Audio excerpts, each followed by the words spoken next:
بسم الله الرحمن الرحيم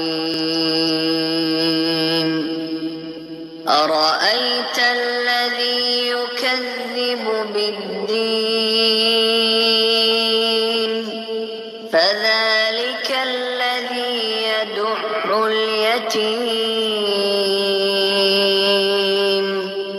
ولا يحض على طعام المسكين فويل للمصلين الذين هم عن صلاتهم ساهون الذين هم يراءون